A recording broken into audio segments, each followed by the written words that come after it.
नमस्कार विद्यार्थी मित्रांनो, माझं नाव शशिकांत दामटे, पद्मभूषण डॉक्टर वसंतराव दादा पाटील महाविद्यालय तासगाव, रसायनशास्त्र विभाग। तर आज आपण ग्रीन केमिस्ट्री या पॉइंटवर आज आपण स्टडी करणार आहोत। तो ग्रीन केमिस्ट्री हा नेमका काय आहे किंवा हा सब्जेक्ट नेमका आपण कसा हाताळणार आहोत हे आपण आज शिकणार आहोत। मुळात ग्रीन केमिस्ट्री ही संकल्पना काय आहे ते पहिला आपण समजून घेतलं पाहिजे। ग्रीन केमिस्ट्री काय आहे? ग्रीन केमिस्ट्री तर green chemistry is the design of chemical products and processes that reduce or eliminate the use and the generation of hazardous substances. तर याचा अर्थ काय?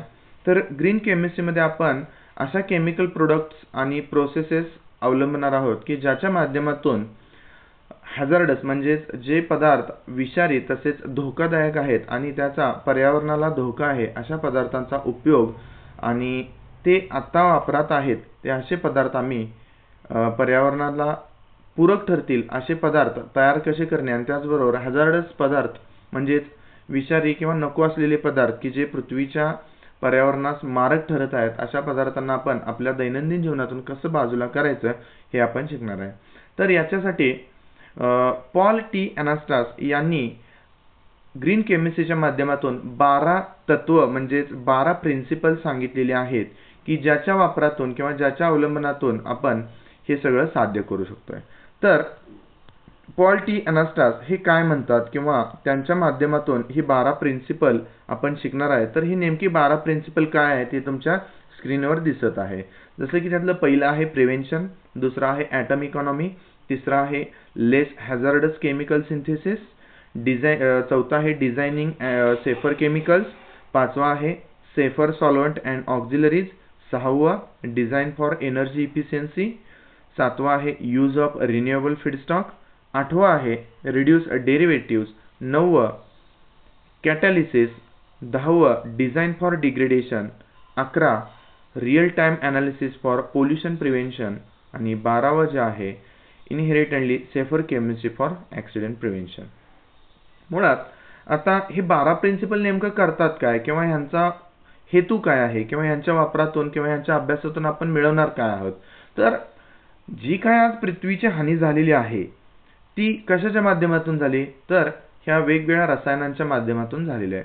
म्हणजेच आपण प्रत्यक्षरित्या किंवा अप्रत्यक्षरित्या असं म्हणू शकतो याला केमिस्ट्री हेच कारणीभूत आहे। ओके, विषय म्हणता येणार नाही, पण जरी केमिस्ट्री जरी ह्याला कारणीभूत असली, रिस्पॉन्सिबल असली, तरी केमिस्ट्रीमध्येच ही शक्ती आहे की हे झालेलं नुकसान किंवा होणारं नुकसान आम्ही थांबवू शकतो।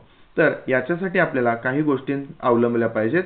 तर ह्या गोष्टी कोणत्या आहेत? तर पॉल टी अनास्टास यांच्या माध्यमातून आपण हे 12 प्रिन्सिपल आणि ह्या 12 प्रिन्सिपलच्या माध्यमातून आपण पृथ्वीची होणारी हानी आपण थांबवणार आहे। ओके, तर नेमकं हे 12 प्रिन्सिपल काय आहेत त्यापैकी पहिलं प्रिन्सिपल आपण स्टडी करायला जातोय। काय आहे principal? It is better to prevent waste than to treat or clean up waste after it is form. याचा अर्थ काय? एखादा कचरा तयार झाल्यानंतर तो स्वच्छ करणे किंवा त्याला ट्रीटमेंट करणे, तो नाहीसा करणे याच्यापेक्षा आपण याच्यावर भर देऊ की जो कचरा तयारच होणार नाही।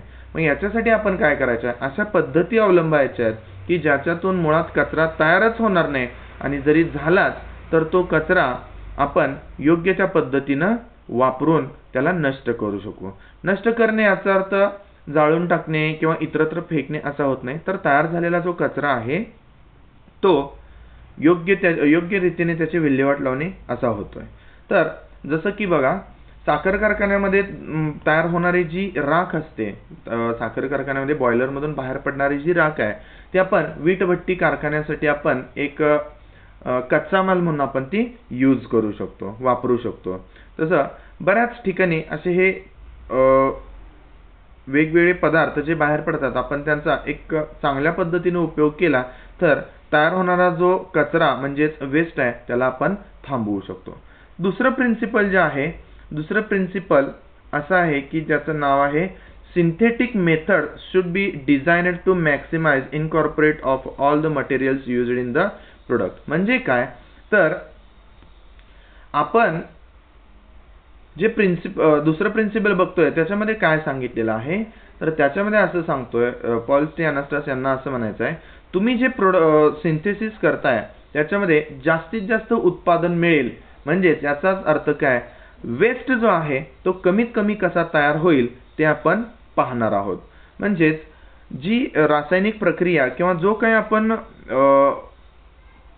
प्रयोग करणार आहे किंवा जे काही आपण बनवणार आहे त्याच्या माध्यमातून आपल्याला काय करायचं आहे, कमीत कमी वेस्ट कसा तयार होईल किंवा त्या रासायनिक प्रक्रियेमध्ये किंवा त्या प्रक्रियेमध्ये, रासायनिक प्रक्रिया आपण केमिस्ट्रीसाठी अवलंबू, पण आपल्या आजूबाजूला बऱ्याचशा प्रक्रिया चालू आहेत की ज्या काही वेळेला रासायनिक नसतील सुद्धा.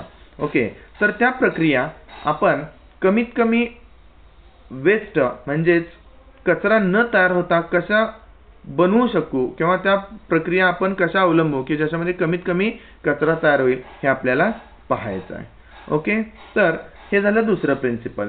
तिसरं प्रिन्सिपल काय सांगतंय, त्याच्यामध्ये तिसरं प्रिन्सिपल सांगत आहे की wherever practicable synthetic methodology should be designed to use and generate substances that possess a little or no toxicity to human health and the environment. म्हणजे तुम्ही तयार करताना किंवा तयार म्हणण्यापेक्षा आपण असं म्हणू, जे काही आपण केमिकल प्रोसेसेस किंवा ज्या काही प्रोसेसेस फॉलोअप घेणार आहे त्यांचा किंवा जे बनवणार आहे त्याच्यासाठी अशा गोष्टींचा वापर करा किंवा अशा गोष्टी तयार करा की ज्या निसर्गासाठी हानिकारक नाहीत किंवा जीवसृष्टीस आपण असं म्हणू, इथं आपण ह्युमन हेल्थ असं म्हणतोय पण आपल्याला नुसताच माणसांचा विचार करून चालणार नाही, तर त्याचबरोबर संबंध प्राणीसृष्टीचा तसेच जीवसृष्टीचा आपल्याला विचार करणे इथं अपेक्षित आहे. तर जे काय आपण बनवणार आहे, जे काय आपण तयार करणार आहे किंवा जे काय आपण बनवण्यासाठी प्रक्रिया करणार आहे त्या प्रक्रिया, त्या प्रोसेसेस, त्या प्रॅक्टिसेस ह्या कशा असल्या पाहिजेत, नॉन टॉक्सिक किंवा त्याच्यामध्ये वापरले जाणारे पदार्थ हे बिनविषारी असणं तितकंच गरजेचं आहे. ओके, तसेच चौथं म्हणजेच क्रमांक 4चं प्रिन्सिपल काय सांगतंय, chemical products should be design to preserve efficacy or function while reducing toxicity. म्हणजे जे पदार्थ आपण बनवणार आहे ते पदार्थ कमीत कमी विषारी असावेत, त्याचबरोबर ते निसर्गात जास्त काळ टिकून राहता कामा नये. जसं की आपण एक उदाहरण बघूया, DDT पावडर जी असते, तर DDT पावडर ही एक कीटकनाशक म्हणून वापरली जाते, पण ह्या कीटकनाशक असणाऱ्या पावडरचा उपयोग ह्या पदार्थाचा उपयोग हा जास्त झालेला आहे आणि त्याचबरोबर हे DDT जे आहे पाण्याच्या माध्यमातून किंवा वेगवेगळ्या पद्धतीनं ते माणसाच्या शरीरामध्ये येऊ घातलेले आहे आणि त्याचे आज दुष्परिणाम आपल्याला बघायला मिळतात, जसं की कॅन्सर सारखे दुर्धर आजार त्याला आपण आज तोंड देत आहोत.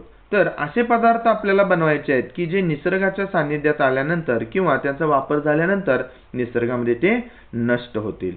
तर आज आपण 12 प्रिन्सिपलपैकी पहिल्या 4 प्रिन्सिपलचा अभ्यास केलेला आहे.